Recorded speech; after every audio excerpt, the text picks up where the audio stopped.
Bonjour à tous et à toutes. Je vous propose de tracer le chemin de vie des enfants nés le 6 novembre 2023. En numérologie, le 6-11-2023, ça nous donne le 6. Le chemin de vie 6, c'est le pouvoir de l'amour, le sacrifice, le talent artistique, la femme d'affaires ou l'homme d'affaires, le parent également. Alors, dans le tarot, l'arcane 6, c'est donc l'amoureux.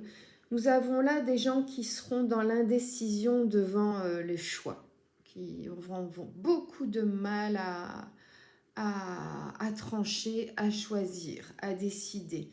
Il y aura toujours de l'attente et de l'échec en raison des incertitudes interminables et des doutes. Il y aura vraiment une passivité, mais des sentiments qui sont sincères par contre. Et le souci avec cette indécision, je dirais interminable, c'est qu'une fois que la décision sera prise, elle risque de ne pas être la bonne. Ça risque d'être finalement une décision irréfléchie parce que prise sur le coup du ras-le-bol après avoir trop tergiversé et hésité.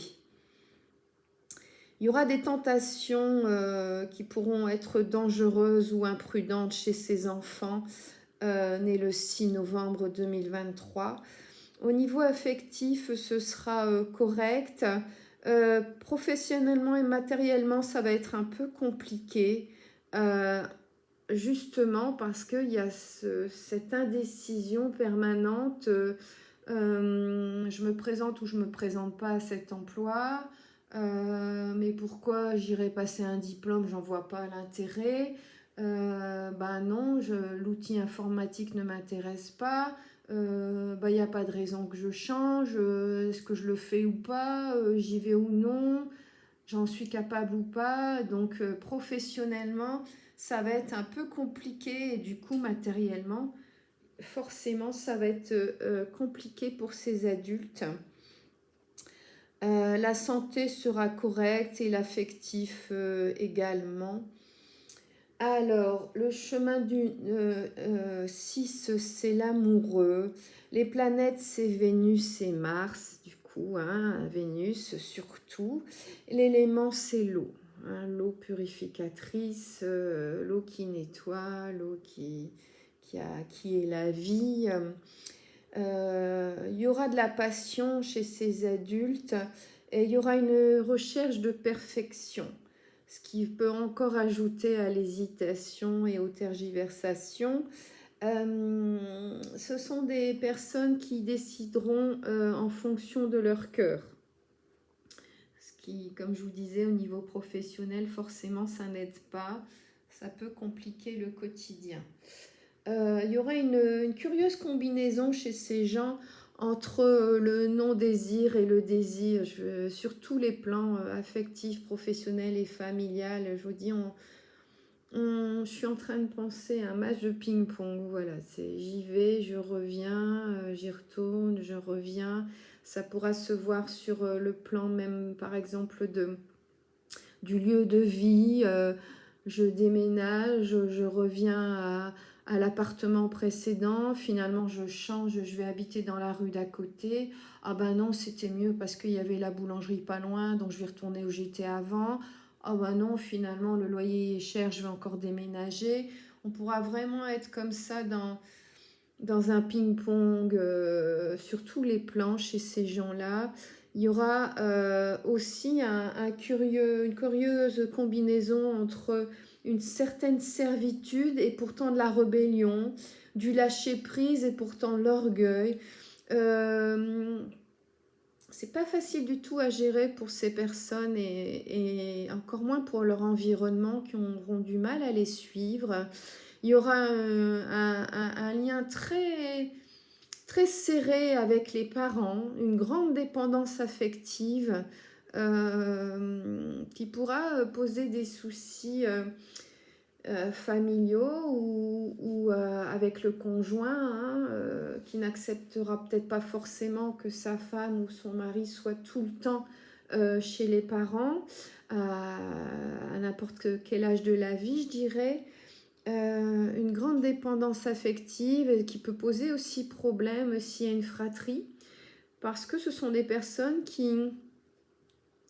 vont vouloir s'accaparer le lien parental. Voilà. Qui auront tendance à oublier qu'ils ont un frère ou une sœur ou les deux. Ils voudront s'accaparer vraiment les grands-parents, les parents pour soi seuls, sans estimer le besoin également du reste de la fratrie. Ce sont des gens qui ont comment dire, un sens exagéré du devoir, hein, donc également vis-à-vis des parents, entre autres, qui sont dans la sincérité, qui sont assez conscients, plutôt sensibles, qui savent conseiller et écouter leurs proches, leur entourage, qui pourront être éventuellement des meneurs d'hommes à condition de pouvoir prendre confiance en soi, qui auront un talent artistique, qui n'en feront ou pas leur métier, mais qui auront en tout cas un talent artistique, entre autres la musique, hein, qui pourra devenir vraiment leur meilleur ami, leur meilleur allié, et leur réconfort dans les moments de solitude ou même dans les moments de partage. Ce sont des gens qui sont assez entêtés, très très émotifs et qui peuvent être complètement ailleurs, j'allais dire décollés de la planète, qui seront très très rancuniers et parfois qui auront une rancune, on va dire, non justifiée, c'est-à-dire que ça pourrait être une rancœur qui n'aura pas qui n'aura pas de sens. La rancune, je ne sais pas si ça peut avoir du sens, mais ce seront des gens qui pourront être fâchés à jamais envers des proches qui finalement ne leur ont rien fait de mal, ou voire même ont voulu leur bien, mais seront des gens qui vont s'entêter, qui n'écouteront pas et qui se persuaderont eux-mêmes ou elles-mêmes que telle ou telle personne leur veut du mal et vraiment bloqueront les situations, se fermeront aux relations qui pourraient pourtant éventuellement les guider, j'avais envie de dire les réchauffer dans les moments un peu pénibles de la vie. Mais là, il y a une rancune tenace que l'entourage a beaucoup de mal à comprendre et en souffre évidemment.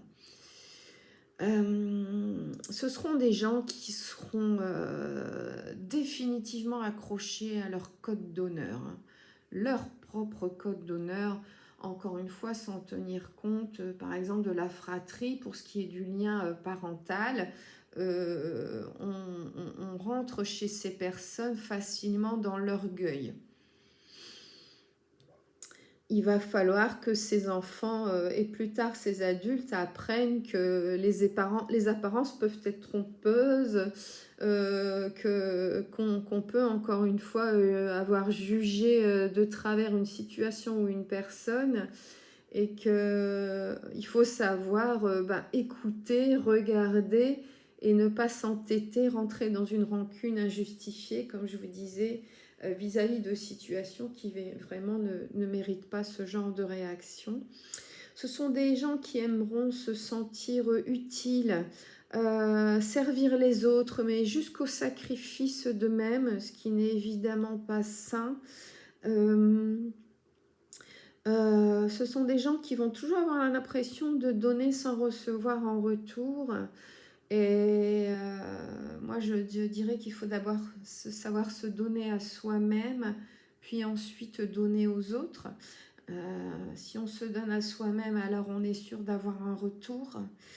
Et qui auront donc beaucoup de mal, comme je vous disais, à accepter les gens tels qu'ils sont et à ne pas juger des apparences. Il y aura donc avec tout ça des grosses difficultés familiales, de l'humiliation, du déshonneur, de la perte de prestige parfois. Ce seront des personnes qui seront décentrées, comme je vous disais, qui seront capables de se sacrifier pour l'autre, mais ne se centrent pas sur eux-mêmes, sur leurs propres besoins, et ne vivront qu'en fonction des autres au prix d'une grande souffrance.